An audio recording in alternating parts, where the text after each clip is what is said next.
ਵਾਹਿਗੁਰੂ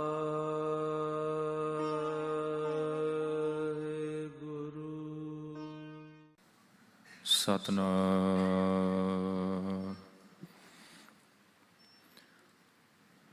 ਵਾਹਿਗੁਰੂ ਸਾਹਿਬ JIO. ਗੁਰਮੁਖ ਹੁਕਮ ਮੰਨੈ ਸ਼ਹ ਕੇਰਾ, ਹੁਕਮੈ ਹੀ ਸੁਖ ਪਾਏ। ਹੁਕਮੋ ਸੇਵੈ ਹੁਕਮ ਅਰਾਧੇ, ਹੁਕਮੇ ਸਮੈ ਸਮਾਏ। ਹੁਕਮ ਵਰਤ ਨੇਮ ਸਚ ਸੰਜਮ, ਮਨ ਚਿੰਦਿਆ ਫਲ ਪਾਏ। ਸਦਾ ਸੁਹਾਗਣ ਜੇ ਹੁਕਮੈ ਬੁਝੈ, ਸਤਿਗੁਰ ਸੇਵੈ ਲਿਵ ਲਾਏ। ਨਾਨਕ ਕਿਰਪਾ ਕਰੇ ਜਿਨ ਉਪਰ, ਤਿਨਾ ਹੁਕਮੈ ਲਏ ਮਿਲਾਏ। ਨਾਨਕ ਕਿਰਪਾ ਕਰੇ ਜਿਨ ਉਪਰ, ਤਿਨਾ ਹੁਕਮੇ ਲਏ ਮਿਲਾਏ। ਖਖੈ ਖੁੰਦਕਾਰ ਸ਼ਾਹ ਆਲਮ, ਕਰ ਖਰੀਦ ਜਿਨ ਖਰਚ ਦਿਆ। ਬੰਧਨ ਜਾ ਕੇ ਸਭ ਜਗ ਬਾਂਧਿਆ, ਅਵਰੀ ਕਾ ਨਹੀਂ ਹੁਕਮ ਪਿਆ। ਬੰਧਨ ਜਾ ਕੇ ਸਭ ਜਗ ਬਾਂਧਿਆ, ਅਵਰੀ ਕਾ ਨਹੀਂ ਹੁਕਮ ਪਿਆ।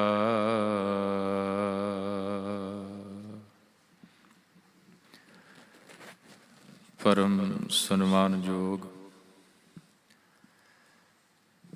ਚਵਰ ਛਤਰ ਤਖਤ ਦੇ ਮਾਲਕ,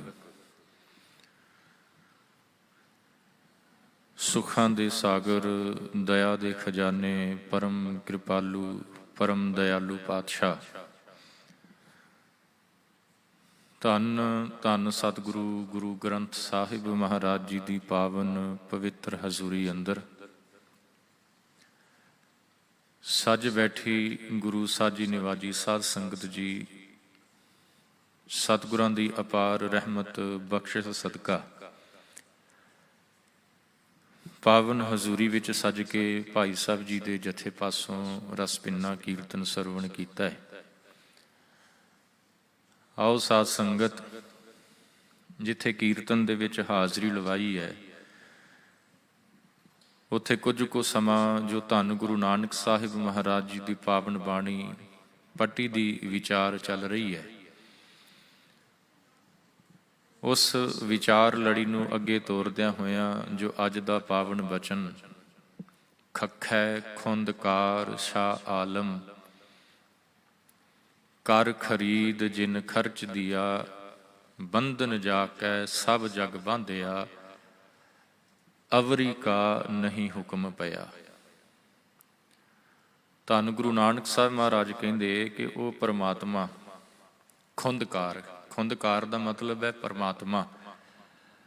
ਸ਼ਾਹ ਆਲਮ, ਸ਼ਾਹ ਆਲਮ ਦਾ ਮਤਲਬ ਹੈ, ਆਲਮ ਕਹਿੰਦੇ ਨੇ ਸੰਸਾਰ ਨੂੰ, ਸ਼ਾਹ ਕਹਿ ਲਈਏ ਮਾਲਕ। ਉਹ ਪਰਮਾਤਮਾ ਜਿਹੜਾ ਸਾਰੇ ਸੰਸਾਰ ਦਾ ਮਾਲਕ ਹੈ। ਕਰ ਖਰੀਦ ਜਿਨ ਖਰਚ ਦਿਆ, ਜਿਸ ਪਰਮਾਤਮਾ ਨੇ ਇਸ ਸਾਰੇ ਸੰਸਾਰ ਨੂੰ ਰਿਜ਼ਕ ਪਹੁੰਚਾਇਆ ਹੋਇਆ ਹੈ, ਦਾਤਾਂ ਦਿੱਤੀਆਂ ਹੋਈਆਂ ਨੇ।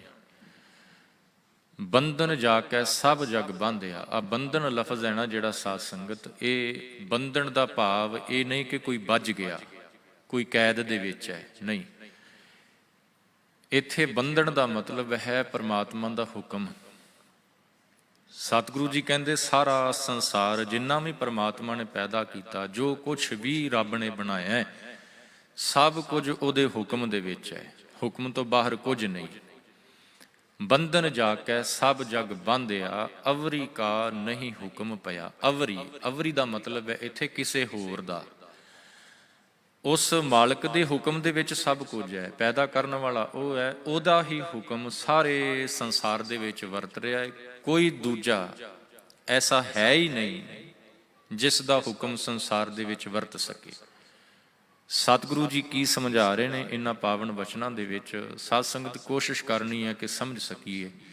ਆਓ ਵਿਚਾਰਾਂ ਦੀ ਆਰੰਭਤਾ ਤੋਂ ਪਹਿਲਾਂ ਧੰਨ ਗੁਰੂ ਗੋਬਿੰਦ ਸਿੰਘ ਸਾਹਿਬ ਜੀ ਦੁਆਰਾ ਬਖਸ਼ਿਸ਼ ਕੀਤੀ ਹੋਈ ਫਤਿਹ ਦੀ ਸਾਂਝ ਪਾਈਏ। ਸਾਰੇ ਪਿਆਰ ਸਤਿਕਾਰ ਨਾਲ ਬੁਲਾਓ ਜੀ। ਵਾਹਿਗੁਰੂ ਜੀ ਕਾ ਖਾਲਸਾ, ਵਾਹਿਗੁਰੂ ਜੀ ਕੀ ਫਤਿਹ। ਕਹਿੰਦੇ ਨੇ ਇੱਕ ਮਾਲੀ ਬਾਗ ਦੇ ਵਿੱਚ, ਆਪਣੇ ਬਗੀਚੇ ਦੇ ਵਿੱਚ, ਗਾਰਡਨ ਦੇ ਵਿੱਚ ਫੁੱਲਾਂ ਦੀ ਬੜੇ ਪਿਆਰ ਦੇ ਨਾਲ ਦੇਖਭਾਲ ਕਰਦਾ ਹੈ। ਇੰਨਾ ਧਿਆਨ ਸ਼ਾਇਦ ਉਹਨੇ ਆਪਣੇ ਬੱਚਿਆਂ ਵੱਲ ਵੀ ਨਾ ਦਿੱਤਾ ਹੋਵੇ ਜਿੰਨਾ ਧਿਆਨ ਫੁੱਲਾਂ ਦਾ ਰੱਖਦਾ ਹੈ।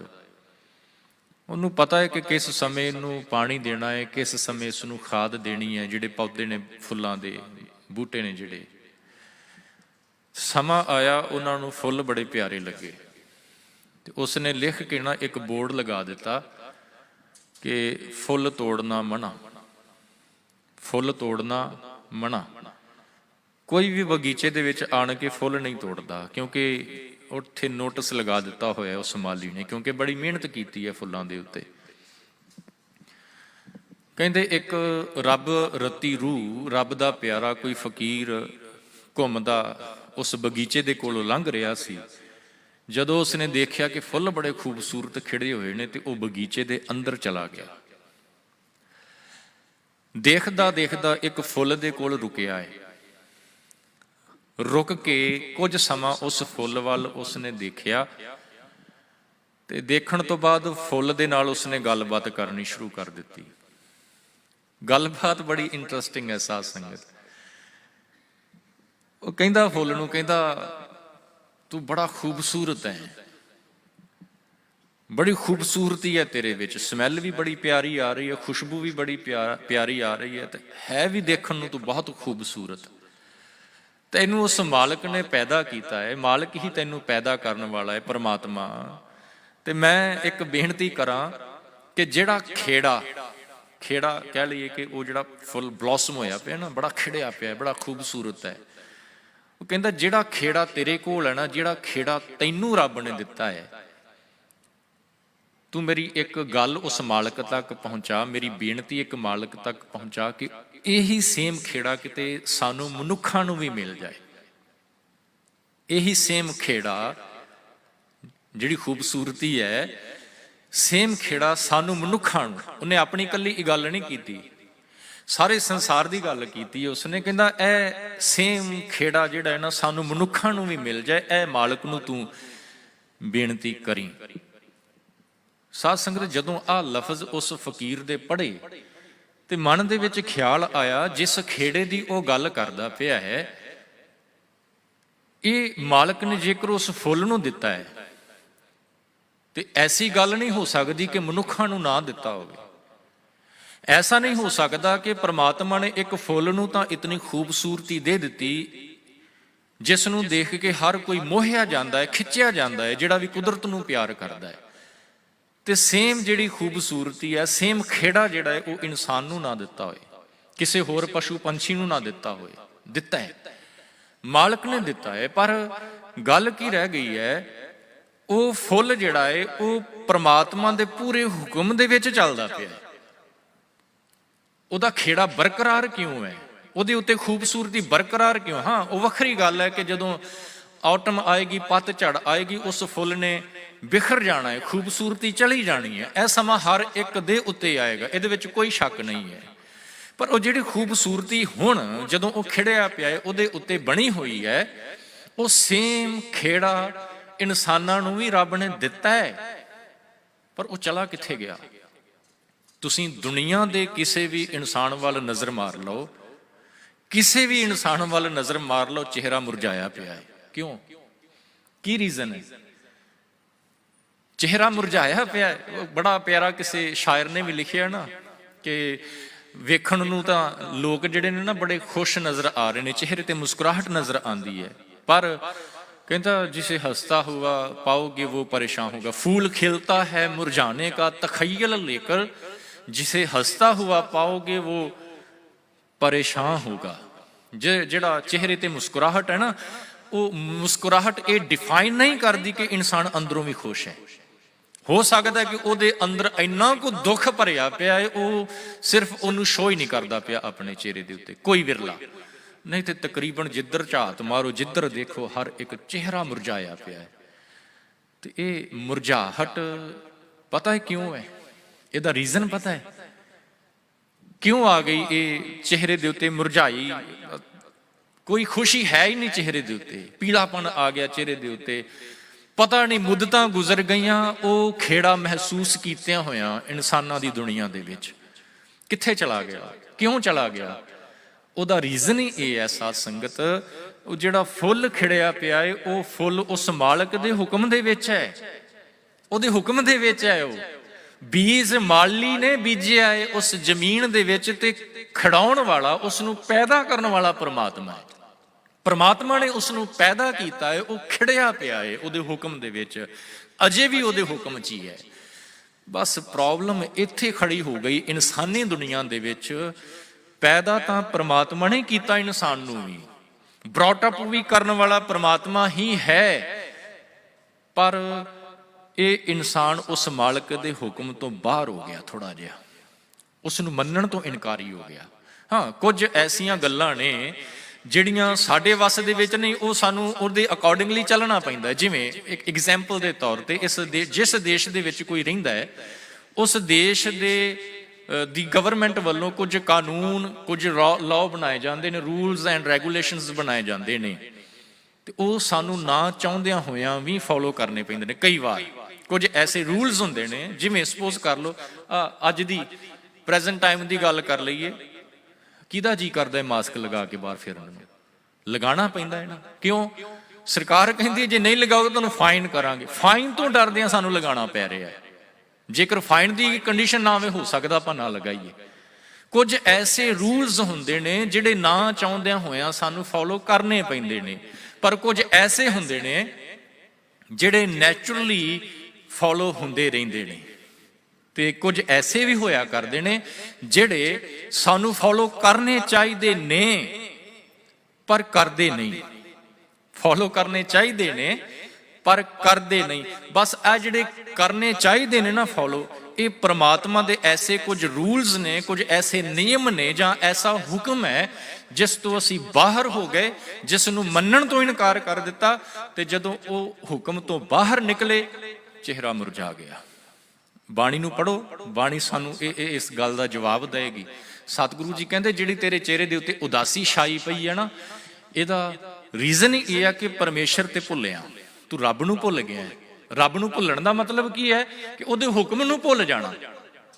ਭਾਈ ਸਾਹਿਬ ਜੀ ਹੁਣੇ ਸਮਾਪਤੀ ਕਰਨ ਤੋਂ ਪਹਿਲਾਂ ਨਾ, ਉਹਨਾਂ ਨੇ ਸੁਖਮਨੀ ਸਾਹਿਬ ਦੇ ਵਿੱਚੋਂ ਪਾਵਨ ਬਚਨ ਪੜ੍ਹਿਆ।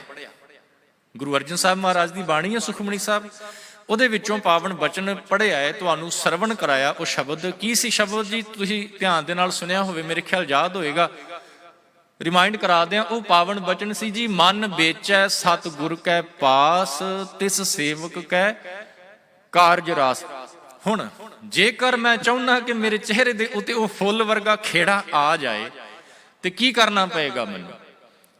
ਗੁਰੂ ਅਰਜਨ ਸਾਹਿਬ ਮਹਾਰਾਜ ਕਹਿੰਦੇ ਨੇ, ਕਹਿੰਦੇ ਜੇਕਰ ਚਾਹੁੰਦਾ ਨਾ ਤੇਰੇ ਚਿਹਰੇ ਦੇ ਉੱਤੇ ਮੁਸਕਰਾਹਟ ਫੇਕ ਨਹੀਂ, ਉਹ ਲੋਕਾਂ ਨੂੰ ਵਿਖਾਵੇ ਵਾਲੀ ਮੁਸਕਰਾਹਟ ਨਹੀਂ, ਸੱਚਮੁੱਚ ਦੀ ਮੁਸਕਰਾਹਟ ਜੇਕਰ ਤੂੰ ਪ੍ਰਾਪਤ ਕਰਨੀ ਚਾਹੁੰਦਾ ਹੈ, ਕੀ ਕਰਨਾ ਪਏਗਾ? ਗੁਰੂ ਅਰਜਨ ਸਾਹਿਬ ਮਹਾਰਾਜ ਕਹਿੰਦੇ ਆਪਣਾ ਆਪ ਵੇਚ ਦੇ ਗੁਰੂ ਨੂੰ। ਮਨ ਵੇਚੈ ਸਤਿਗੁਰ ਕੈ ਪਾਸ।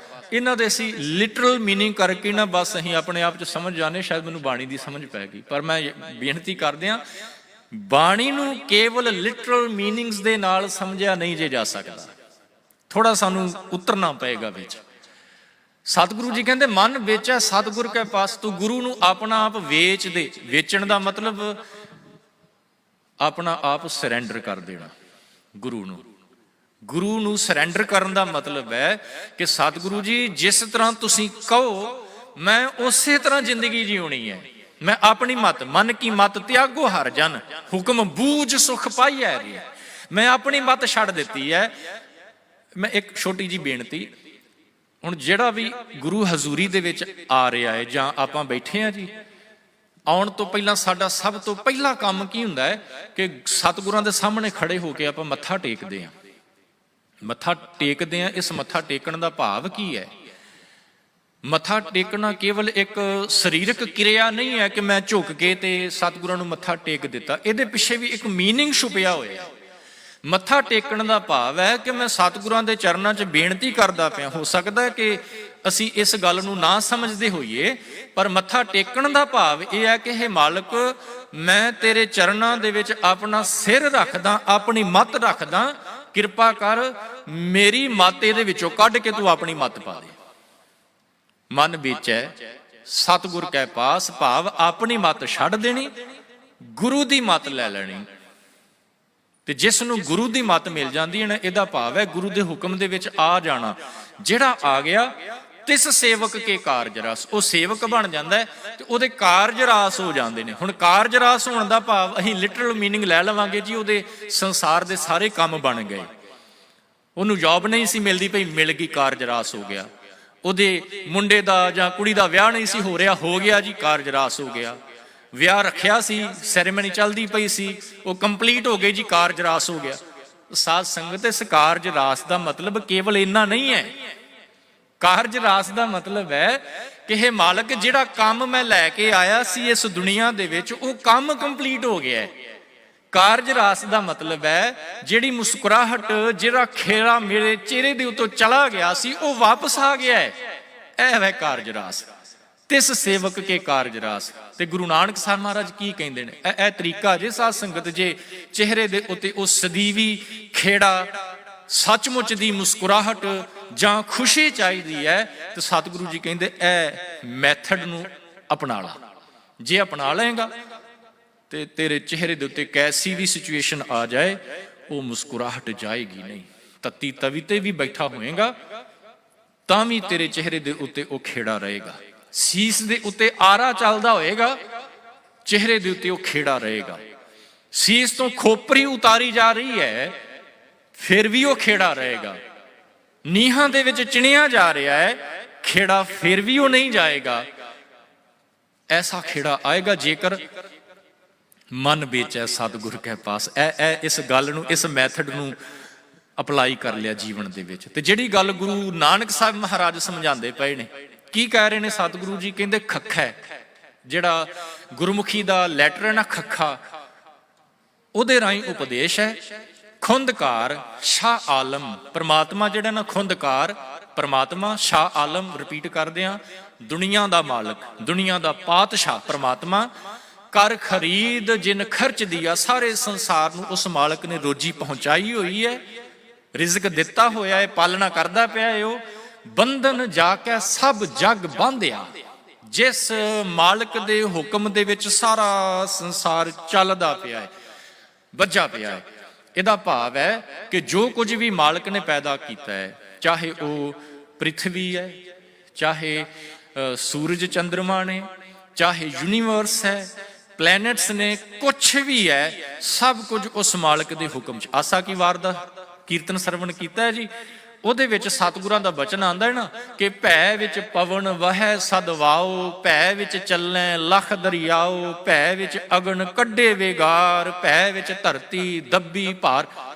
ਮਤਲਬ ਇੱਥੇ ਭੈ ਦਾ ਵੈਸੇ ਲਿਟਰਲ ਮੀਨਿੰਗ ਕਰਾਂਗੇ ਤੇ ਭੈ ਦਾ ਮਤਲਬ ਹੁੰਦਾ ਹੈ ਡਰ, ਪਰ ਇੱਥੇ ਭੈ ਦਾ ਮਤਲਬ ਹੈ ਉਹਦੇ ਹੁਕਮ ਦੇ ਵਿੱਚ, ਉਹਦੀ ਰਜ਼ਾ ਦੇ ਵਿੱਚ। ਸਭ ਕੁਝ ਉਸ ਮਾਲਕ ਦੇ ਹੁਕਮ 'ਚ ਹੈ। ਕਿ ਤੁਹਾਨੂੰ ਪਤਾ ਹੀ ਹੈ ਵੈਸੇ, ਸੂਰਜ ਜਦੋਂ ਰਾਈਸ ਹੁੰਦਾ ਹੈ ਸਵੇਰੇ, ਕੋਈ ਸਵਿਚ ਥੋੜੀ ਨਾ ਪ੍ਰੈਸ ਕਰਦਾ ਹੈ ਤਾਂ ਸੂਰਜ ਨਿਕਲਦਾ ਹੈ। ਕੋਈ ਕਰਦਾ ਹੈ? ਕਿਸੇ ਦੀ ਡਿਊਟੀ ਲਗਾਈ ਹੋਈ ਹੈ ਪਰਮਾਤਮਾ ਨੇ? ਨਹੀਂ, ਉਹ ਆਪਣੇ ਆਪ ਹੀ ਚੱਲਦਾ ਪਿਆ, ਉਹਦੇ ਹੁਕਮ ਦੇ ਵਿੱਚ ਉਹ ਚੱਲ ਰਿਹਾ ਹੈ। ਸ਼ਾਮ ਹੁੰਦੀ ਹੈ, ਉਹ ਸੈੱਟ ਹੋ ਜਾਂਦਾ, ਛਿਪ ਜਾਂਦਾ ਹੈ। ਉਹਦੇ ਹੁਕਮ 'ਚ ਹੀ ਉਹ ਰਾਈਸ ਹੋਇਆ ਸੀ, ਉਹਦੇ ਹੁਕਮ ਦੇ ਵਿੱਚ ਹੀ ਸੈੱਟ ਹੋ ਗਿਆ। ਚੰਦਰਮਾ ਆਕਾਸ਼ ਦੇ ਵਿੱਚ ਆ ਜਾਂਦਾ ਹੈ, ਸਾਨੂੰ ਉਹ ਤਾਰੇ ਨਜ਼ਰ ਆਉਣੇ ਸ਼ੁਰੂ ਹੋ ਜਾਂਦੇ ਨੇ, ਹਨੇਰਾ ਚਾਰੇ ਪਾਸੇ ਪਸਰ ਜਾਂਦਾ, ਹੁਕਮ 'ਚ ਹੈ। ਹਵਾ ਚੱਲ ਰਹੀ ਹੈ, 2-3 ਦਿਨਾਂ ਤੋਂ ਮੌਸਮ ਬੜਾ ਖੂਬਸੂਰਤ ਹੋਇਆ ਪਿਆ, ਕਿਤੇ ਬੀਚ ਤੇ ਜਾ ਕੇ ਦੇਖੋ, ਨਜ਼ਾਰਾ ਲਓ ਕੁਦਰਤ ਦਾ। ਸਤਿਗੁਰੂ ਜੀ ਕਹਿੰਦੇ ਹੋ ਕੁਦਰਤ ਨੂੰ ਮਹਿਸੂਸ ਕਰੋਗੇ, ਪ੍ਰਮਾਤਮਾ ਨੂੰ ਮਹਿਸੂਸ ਕਰੋਗੇ। ਹਵਾ ਚੱਲਦੀ ਪਈ ਹੈ, ਇਹ ਕਿਸੇ ਨੇ ਚਲਾਈ ਹੈ? ਨਹੀਂ, ਮਾਲਕ ਹੀ ਚਲਾ ਰਿਹਾ। ਸਭ ਕੁਝ ਉਹਦੇ ਹੁਕਮ ਦੇ ਵਿੱਚ ਚੱਲਦਾ ਪਿਆ ਹੈ। ਅਵਰੀ ਕਾ ਨਹੀਂ ਹੁਕਮ ਪਿਆ, ਕੋਈ ਦੂਜਾ ਇਸ ਤਰ੍ਹਾਂ ਨਹੀਂ ਜੇ ਕਰ ਸਕਦਾ। ਪਰਮਾਤਮਾ ਜਪਜੀ ਸਾਹਿਬ ਦੇ ਵਿੱਚ ਹੀ ਕਹਿੰਦੇ ਨੇ ਨਾ ਗੁਰੂ ਨਾਨਕ ਸਾਹਿਬ, ਹੁਕਮ ਹੈ ਅੰਦਰ ਸਭ ਕੋ, ਬਾਹਰ ਹੁਕਮ ਨਾ ਕੋਈ। ਸਭ ਕੁਝ ਉਸ ਦੇ ਹੁਕਮ ਦੇ ਵਿੱਚ ਹੈ, ਹੁਕਮ ਤੋਂ ਬਾਹਰ ਕੁਝ ਵੀ ਨਹੀਂ, ਇੱਕ ਇਨਸਾਨ ਨੂੰ ਛੱਡ ਕੇ ਜਿਹੜਾ ਉਹਦੇ ਹੁਕਮ ਨੂੰ ਮੰਨਣ ਤੋਂ ਇਨਕਾਰੀ ਹੋਏ ਬੈਠਾ ਹੈ। ਬਾਕੀ ਸਭ ਕੁਝ ਆਪਣੇ ਕੰਮੇ, ਜੋ ਪ੍ਰਮਾਤਮਾ ਨੇ ਜਿਸ ਦੀ ਜੋ ਡਿਊਟੀ ਲਗਾ ਦਿੱਤੀ ਜੀ, ਉਹ ਹਰ ਕੋਈ ਆਪਣਾ ਕੰਮ ਕਰਦਾ ਪਿਆ ਹੈ। ਸੂਰਜ ਦੀ ਡਿਊਟੀ ਹੈ ਕਿ ਤੂੰ ਰੌਸ਼ਨੀ ਦੇਣੀ ਹੈ ਸੰਸਾਰ ਨੂੰ, ਦਿੰਦਾ ਪਿਆ। ਕਦੇ ਸੂਰਜ ਨੇ ਕਿਹਾ ਕਿ ਅੱਜ ਮੇਰਾ ਜੀ ਨਹੀਂ ਕਰਦਾ, ਮੈਂ ਨਹੀਂ ਰੌਸ਼ਨੀ ਦੇਣੀ, ਨਹੀਂ। ਮਾਲਕ ਦੇ ਹੁਕਮ ਨੂੰ ਉਹ ਛੱਡ ਨਹੀਂ ਸਕਦਾ, ਉਹ ਪਾਲਣਾ ਕਰਦਾ ਪਿਆ। ਇੱਕ ਇਨਸਾਨ ਹੀ ਹੈ ਜਿਸ ਨੂੰ ਵਾਰ-ਵਾਰ ਕਹਿਣਾ ਪੈਂਦਾ ਹੈ ਕਿ ਭਲਿਆ ਤੂੰ ਉਹਦੇ ਹੁਕਮ ਦੇ ਵਿੱਚ ਆ, ਜੇਕਰ ਕੁਝ ਚਾਹੁੰਦਾ। ਸੁੱਖ ਹਰ ਕੋਈ ਚਾਹ ਰਿਹਾ ਹੈ। ਕੌਣ ਕਹਿੰਦਾ ਹੈ ਕਿ ਮੇਰੇ ਜੀਵਨ ਦੇ ਵਿੱਚ ਦੁੱਖ ਆਏ? ਪਰ ਜਿਹੜਾ ਤਰੀਕਾ ਸਤਿਗੁਰੂ ਜੀ ਦੱਸਦੇ ਨੇ ਅਪਣਾਉਣ ਦੇ ਲਈ, ਉਹ ਅਪਣਾਉਣ ਨੂੰ ਮੈਂ ਤਿਆਰ ਨਹੀਂ।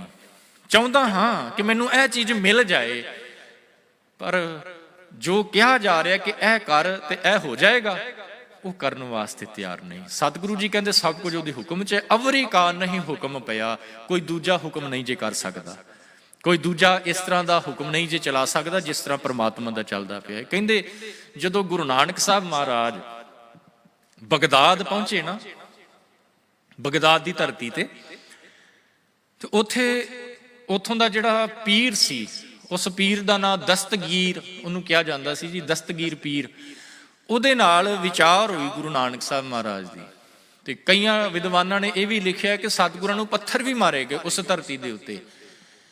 ਤੇ ਜਦੋਂ ਪਤਾ ਲੱਗਾ ਕਿ ਇੱਕ ਹਿੰਦੀ ਫਕੀਰ, ਉਹ ਇਸਲਾਮਿਕ ਕੰਟਰੀ ਹੈ ਬਗਦਾਦ, ਤੇ ਉੱਥੇ ਜਦੋਂ ਸਤਿਗੁਰੂ ਜੀ ਪਹੁੰਚੇ ਤੇ ਪਤਾ ਲੱਗਾ ਕਿ ਫਕੀਰ ਹੈ, ਤੇ ਨਾਂ ਪੈ ਗਿਆ ਸਤਿਗੁਰਾਂ ਦਾ ਜੀ ਹਿੰਦੀ ਫਕੀਰ। ਹਿੰਦੀ ਫਕੀਰ ਦਾ ਮਤਲਬ ਹਿੰਦੁਸਤਾਨ ਤੋਂ ਆਇਆ ਹੋਇਆ। ਤੇ ਉਹ ਪੀਰ ਦਸਤਗੀਰ ਦੇ ਨਾਲ ਗੁਰੂ ਨਾਨਕ ਸਾਹਿਬ ਦੀ ਵਿਚਾਰ ਹੋਈ। ਉਸਨੇ 3 ਸਵਾਲ ਕੀਤੇ, 3। ਉਹਨਾਂ ਤਿੰਨਾਂ ਦੇ ਵਿੱਚੋਂ ਜਿਹੜਾ ਤੀਜਾ ਸਵਾਲ ਹੈ ਨਾ, ਅਵਰੀ ਕਾ ਨਹੀਂ ਹੁਕਮ ਪਿਆ, ਪਰਮਾਤਮਾ ਕੀ ਕਰ ਸਕਦਾ ਹੈ? ਉਹਦਾ ਹੁਕਮ ਸਾਰੇ ਪਾਸੇ ਚੱਲਦਾ ਹੈ, ਉਸ ਤੋਂ ਇਲਾਵਾ ਕੋਈ ਦੂਜਾ ਨਹੀਂ ਜੇ ਚਲਾ ਸਕਦਾ ਹੁਕਮ। ਉਹਨੇ 3 ਸਵਾਲ ਕੀਤੇ ਗੁਰੂ ਨਾਨਕ ਸਾਹਿਬ ਮਹਾਰਾਜ ਦਸਤਗੀਰ ਪੀਰ ਨੇ।